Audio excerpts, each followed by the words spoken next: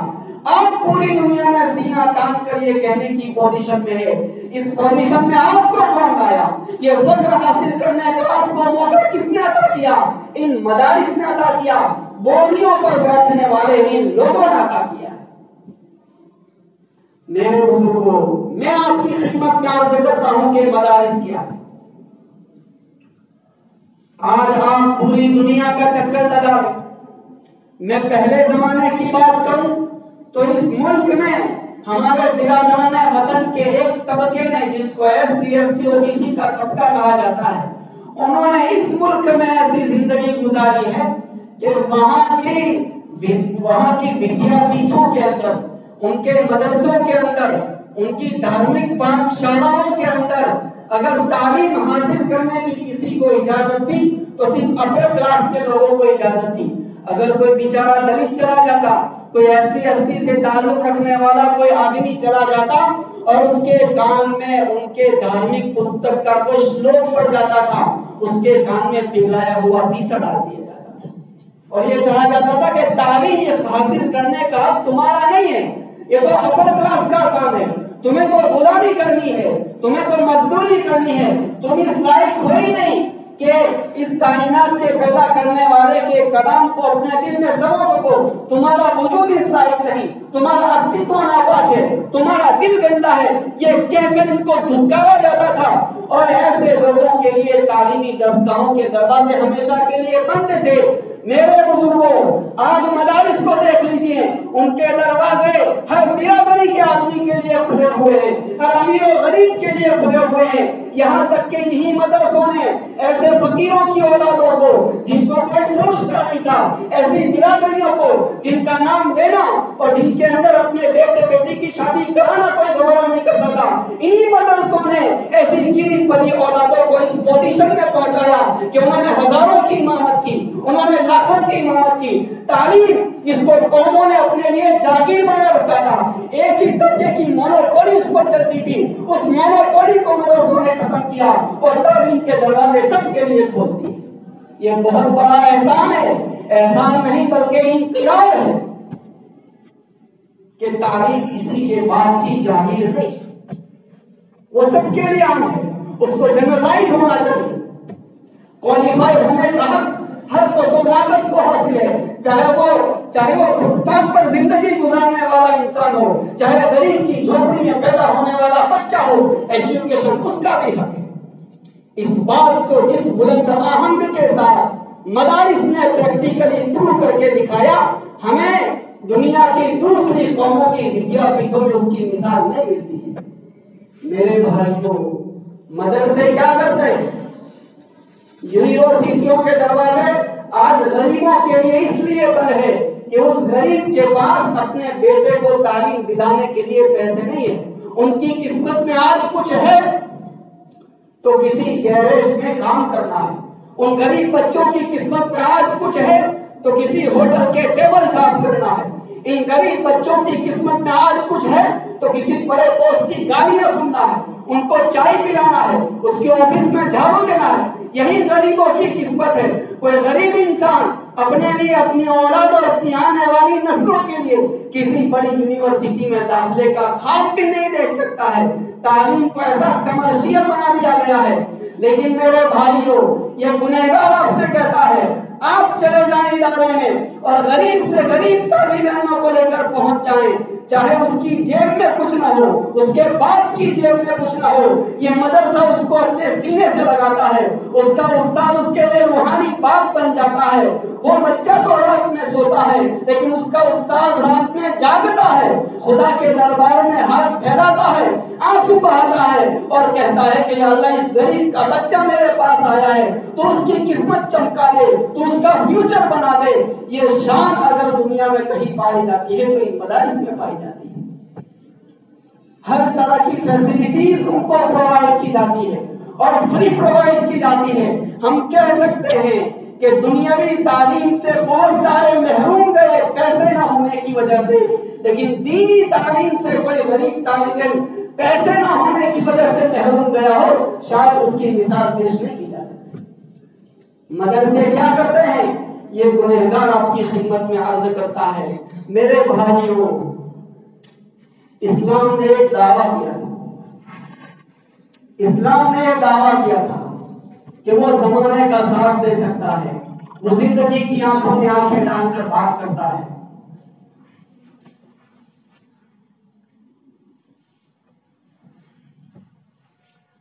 اس کا رشتہ زندگی سے کبھی بچھڑتا نہیں ہے، یہ دعویٰ اسلام نے کیا تھا۔ آج ہم نے 14 صدیوں کا سفر گزارا، آج آپ ہمارے برادران وطن کے کسی دھرم گرو کے پاس پہنچ جائیں اور اس کو یہ کہیں کہ بھائی بتائیں ٹیسٹ ٹیوب بیبی کے بارے میں آپ کا دھرم کیا کہتا ہے، تو وہ سر ہو جائے گا کہ ٹیسٹ ٹیوب بیبی کا دھرم سے کیا تعلق ہے۔ آپ کسی عیسائی پادری کے پاس چلے جائیں اور اس کو پوچھیں کہ کڈنی ٹرانسپلانٹیشن کے بارے میں آپ کا مذہب کیا کہتا ہے، وہ بغلیں جھانکے گا کہ کڈنی ٹرانسپلانٹیشن یہ تو بالکل ایبسلیوٹ میڈیکل ایشو ہے، اس کا ریلیجن سے کیا تعلق ہے۔ آپ کسی بودھسٹ کے پاس چلے جائیں، ان کے بڑے کے پاس چلے جائیں اور اس کو پوچھیں کہ کریڈٹ کارڈ اور ڈیبٹ کارڈ کے بارے میں آپ ریلیجیس اینگل سے کیا کہتے ہیں، دھارمک درشٹی کون سے آپ کے نزدیک اس کی کیا حیثیت ہے، وہ کہے گا کہ اس کا اور دھرم کا کیا تعلق ہے۔ میں کہتا ہوں کہ آپ دنیا میں اس وقت جتنے مذاہب موجود ہیں ان میں سے سب کے بڑوں کے پاس چلے جائیں، ان مسائل کا ان کے پاس کوئی سولوشن نہیں ہوگا، وہ اپنے ماننے والوں کو کسی چوراہے پر چھوڑ کر ایسے وقت چلے جاتے ہیں۔ لیکن آج آپ کسی ادارے میں چلے جائیں، کسی مفتی کے پاس چلے جائیں اور اس کو پوچھیں کہ ٹیسٹ ٹیوب بیبی کے بارے میں اسلام کیا کہتا ہے، آپ کو اس کا جواب ملے گا۔ آپ جا کر پوچھیں کہ کریڈٹ کارڈ اور ڈیبٹ کارڈ کے بارے میں بجاج فائنانس کے ذریعے سے موبائل خریدا جا سکتا ہے یا نہیں، اس کے بارے میں اسلام کیا کہتا ہے، اس پر پوری کتابیں لکھی ہوئی ہے جو آپ کو مارکیٹ میں مل جائے گی۔ آج آپ جائیں اور کسی مفتی سے پوچھیں کہ انگوں کے پرتیاروپن کے بارے میں اسلام کا نقطۂ نظر کیا ہے، وہ آپ کو کسی مفتی کے پاس مل جائے گا۔ میرے بھائیوں، روزانہ طلوع ہونے والا سورج دنیا میں جس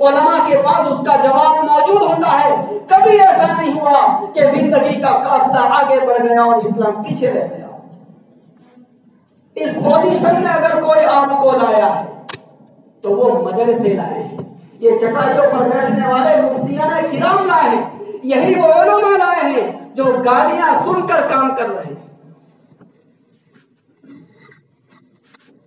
میرے بزرگوں،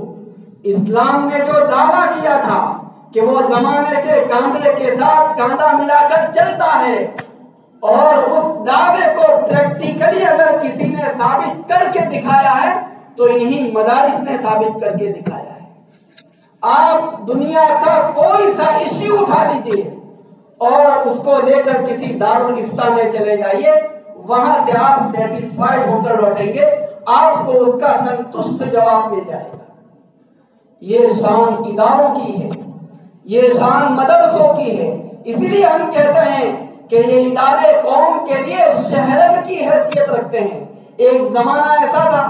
جب کہ ان اداروں کی سرپرستی حکومتیں کرتی تھی، حکومتوں کی طرف سے ان کے لیے بڑے بڑے پیکیجز دیے جاتے تھے۔ مغل دور میں لمبے زمانے تک یہ سلسلہ رہا ہے، اور ادھر دوسرے ملکوں میں چلے جائیں جہاں اسلامی حکومتیں بہت پہلے تھی تو وہاں بھی یہ سلسلہ رہا، لیکن یہاں پر انگریزوں کے آنے کے بعد جب ہماری حکومت ختم ہوئی تو ان حکومتوں کی سرپرستی باقی نہیں رہی، تو ہمارے اکابر اور بزرگوں نے یہ فیصلہ کیا کہ ان اداروں کو تو ہمیں ہر حال میں باقی رکھنا ہے، لیکن اس کے نباہ کا طریقہ کیا ہو، اس کے چلانے کا سامان کیا ہو۔ تو انہوں نے اس چیز کو ڈیسائیڈ کیا کہ ہمیں قوم ہی کے پیسوں سے، انہی کے 2-2 4-4 روپیوں سے ان ادارے کو چلانا ہے اور اس کو نبھانا ہے، ورنہ علماء کے پاس، مدرسوں کے پاس دوسرے آپشنز موجود ہیں اور موجود تھے۔ 2011 میں UPA کی طرف سے درخواست مدرسوں کی خدمت میں پیش کی گئی تھی کہ ایک مدرسہ بورڈ بنا دیا جائے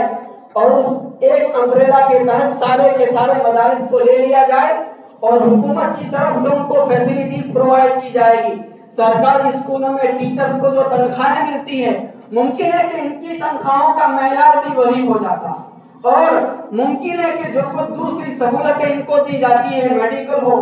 یا فراغت کے بعد ایک اچھی خاصی رقم ہو پی ایف کی شکل میں وہ سب ان کو ملتا. لیکن ہمارے بزرگوں نے اس کو ریجیکٹ کر دیا, اس کو قبول نہیں کیا. حالانکہ اگر وہ قبول کر لی جاتی وہ درخواست تو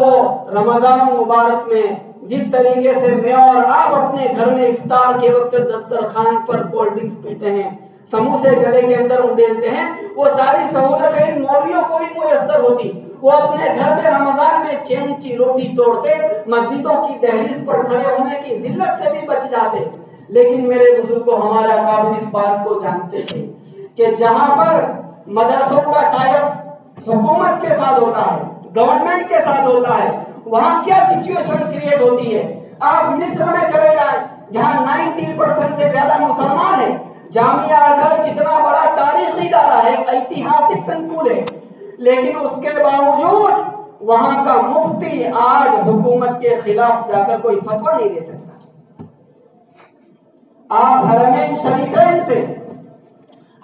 شریفین کے منبر سے آپ اسرائیل دوستی کی آوازیں سنتے ہیں, خطبے میں اس کی ترغیب سنتے ہیں, اس کی فضیلتیں سنتے ہیں, جس سے آپ کے دلوں پر زخم لگتا ہے, ان مظلوم فلسطینیوں کے دلوں پر زخم لگتا ہے, ان کے زخم ہرے ہو جاتے ہیں, بلکہ نمک پاشی ہوتی ہے. یہ کس کا نتیجہ ہے؟ یہ حکومتوں کے بڑے بڑے پیکیجز قبول کرنے کا نتیجہ ہے. ہمارے اکابر اس بات کو جانتے تھے کہ اگر ہم نے حکومت کے اس پروپوزل کو ایکسپٹ کر لیا تو ہمارے پیٹ تو ٹھنڈے ہو جائیں گے, ہماری نسلیں خوش ہو جائیں گی, لیکن پھر منبر و محراب پر حق بات کہنے کے لیے ہماری منہ میں ہماری زبانیں نہیں رہ جائے گی. پھر زبانیں ہماری ہوگی اور بات وہ کہنی ہوگی جو حکومت ہم سے کہلوائے گی. تو اس وجہ سے انہوں نے اس چیز کی تو گوارا کیا کہ عید کے دن ہمارے بچے نئے کپڑے نہ پہنے, ہماری بیویوں کو نئے کپڑے نصیب نہ ہو. 26 تاریخ گزرنے کے بعد بچہ اگر کیلا کھانے کے لیے ضد کرے تو ہو سکتا ہے کہ مولوی باپ کی جیب میں اپنے اس بیٹے کو دینے کے لیے کچھ نہ ہو. پاسبل ہے, یہ بھی ممکن ہے کہ کسی مولوی کا بیٹا بخار میں تڑپتا رہے لیکن اس کے پاس علاج کے لیے سامان کا یہ سب تکلیفیں ہم برداشت کریں گے, لیکن حکومت کے پروپوزل کو قبول اور ایکسپٹ کر کے آئندہ آنے والی نسلوں کے دین و ایمان کا سودا نہیں کریں گے. تو آج آپ کو در در یہ چندے والے جو نظر آتے ہیں, مسجدوں کی دہلیز پر کھڑے رہنے والے جو نظر آتے ہیں, میرے بھائیوں قسم کھا کر یہ بات کہی جا سکتی ہے کہ وہ اپنے پیٹ کے لیے کھڑے نہیں رہتے, وہ میری آپ کی نسلوں کی دین و ایمان کی بقا کے لیے کھڑے رہتے ہیں. ہم اس بات کا اعتراف کرتے ہیں کہ اس مبارک پیشے کو اور اس مبارک کام کو لوگوں نے داغدار بھی کیا, اور ایسا ہر جگہ ہوتا ہے, ہر فیلڈ میں ہوتا ہے. لیکن قاری صدیق صاحب مانوی رحمۃ اللہ علیہ کے مدرسے میں کبھی چوری ہو گئی تو کسی نے کہا کہ حضرت طالب علم بھی چور ہوتا ہے؟ تو حضرت نے بڑا پیارا جواب دیا کہ بھائی طالب علم چور نہیں ہوتا, چور طالب علم کی شکل میں آ جاتا ہے. تو ہم کو اس طرح کے واقعات اسی اینگل سے دیکھنے چاہیے اور اسی طرح اس کی تلنا کرنی چاہیے کہ کبھی فراڈ بھی ہوتا ہے اور ایسے لوگوں کی ہمارے بڑے علماء نے اکابر نے کبھی سرپرستی نہیں کی, کبھی حمایت نہیں کی, لیکن 2-4 فراڈ کی وجہ سے پوری برادری سے ہاتھ اٹھا لینا اور اداروں کے تعاون سے فارغ ہو جانا اور نعوذ باللہ ان کو یہ کہنا کہ یہ اپنا پیٹ بھرنے کے لیے یا پیٹ پالنے کے لیے سفر کرتے ہیں, یقیناً میرے بزرگ کو بڑی زیادتی کی بات ہوگی. کن کن حالات میں ادارے چل رہے ہیں, کن حالات میں ان کے اساتذہ زندگی گزار رہے ہیں. ایسے ادارے انڈیویجولی ہم جانتے ہیں میرے بزرگوں کہ جنہوں نے اپنے ادارے چلانے کے لیے اپنی بیویوں کے زیورات گروی رکھے ہوئے ہیں. اس طرح یہ ادارے چلتے ہیں. ایسے اساتذہ ہم نے اپنی نگاہوں سے دیکھے ہیں کہ ان کے گھر 26 تاریخ کے بعد کھانا پکانے کے لیے تیل نہیں ہوتا. بیوی یہ کہتی ہے کہ پڑوس سے ادھار تیل لے آتی ہوں. وہ کہتا ہے کہ اللہ کی بندی پڑوس کا آدمی بھی کسی مدرسے کا استاد ہے، ممکن ہے کہ اس کی بھی وہی حالت ہو جو ہماری حالت ہے، چنے کھا کھا کر لوگوں نے دن گزارے ہیں، ایسے واقعات ہمارے سامنے۔ تو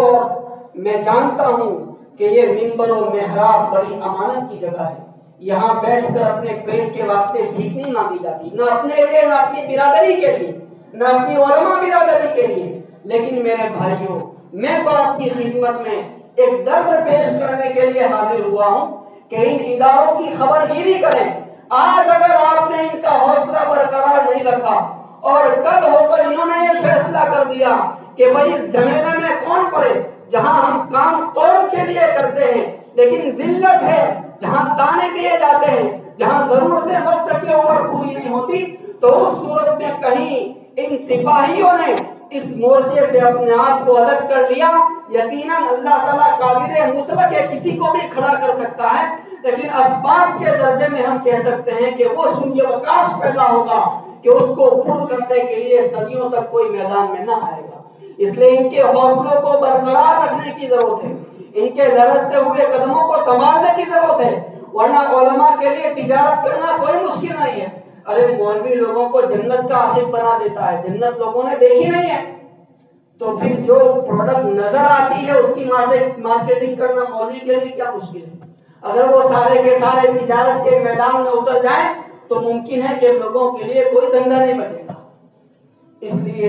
خدا کے واسطے یہ جن چٹائیوں کے اوپر بیٹھے ہیں ان کو انہیں چٹائیوں پر رہنے دیں، اور ہمارے اکابر بھی یہی کوشش کرتے تھے کہ بھائی جس بستی میں جاؤ جہاں اللہ تعالیٰ خدمت کا موقع دے دے وہیں پاؤں توڑ کر بیٹھ جاؤ، مصیبتیں اٹھاؤ اور موت آئے تو وہیں مٹی کی چادر اوڑھ کے سو جاؤ، لیکن کام کی مناسب جگہوں کو چھوڑو نہیں۔ ان کے بڑوں کی طرف سے ان کو یہی ہدایت دی جاتی ہے، اس لیے بیچارے پڑے ہوئے ہیں۔ میں آپ کی خدمت میں عرض کرتا ہوں کہ اس وقت کثرت سے چندے کے لوگ آتے جاتے ہیں، تو آپ اس سلسلے میں ان کا پورا تعاون فرمائیں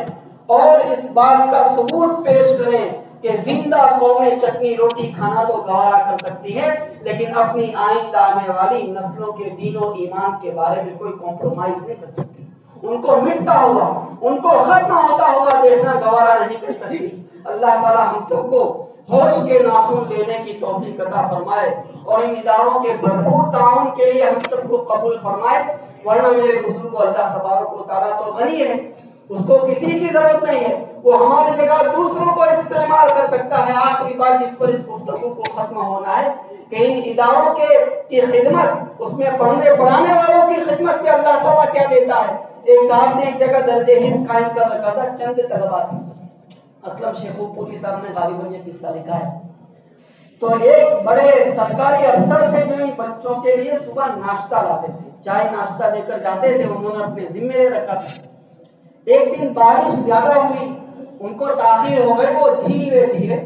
وہ چائے ناشتے کی ٹرے لے کر آ رہے تھے۔ بچے تو بچے ہوتے ہیں، کم عمر بھی ہوتے تھے، تو بچوں نے کہا کہ دیکھو وہ ہمارا بیل آ رہا ہے۔ اب یہ ان کے کان تک یہ بات پہنچ گئی تو وہ ناراض ہو گئے، مولانا کو کہا کہ میں ان کے لیے روزانہ ناشتہ لاتا ہوں اور آپ کے بچے مجھے بیل کہتے ہیں، کل سے میں ناشتہ بند کرتا ہوں۔ 2 دن کے بعد خواب میں دیکھتا ہے کہ میدان محشر قائم ہے اور وہی بچے جو وہاں حفظ قرآن کر رہے تھے ان کے بارے میں جنت کا فیصلہ ہوتا ہے، بے حساب ان کو جنت کی طرف لے جایا جا رہا ہے۔ وہ اس دروازے پر پہنچ کر کھڑے ہو جاتے ہیں اور کہتے ہیں کہ بھئی ہمارا بیل کہاں ہے، جب تک ہم اس کو اپنے ساتھ نہیں لیں گے تب تک جنت میں نہیں جائیں گے۔ وہ دوسرے دن دوڑا مولانا کے پاس آئے اور کہا کہ مولانا یہ بچے مجھے گدھا کہیں، بیل کہیں، کچھ کہیں، جب تک میری جان میں جان ہے ان بچوں کا ناشتہ اب میرے ذمہ ہوگا۔ یہ تو خدا کے لوگ ہیں، اس لیے ان کی خدمت کو اپنی سعادت خیال کریں۔ کوئی چندہ کرنے والا شخص گاؤں میں آئے، پورا گاؤں کھا کر فارغ ہو جائے اور وہ عشاء کے بعد ہمارے گاؤں سے بھوکے پیٹ جائے، یہ ایک مسلم سوسائٹی کس طرح گوارا کر سکتی؟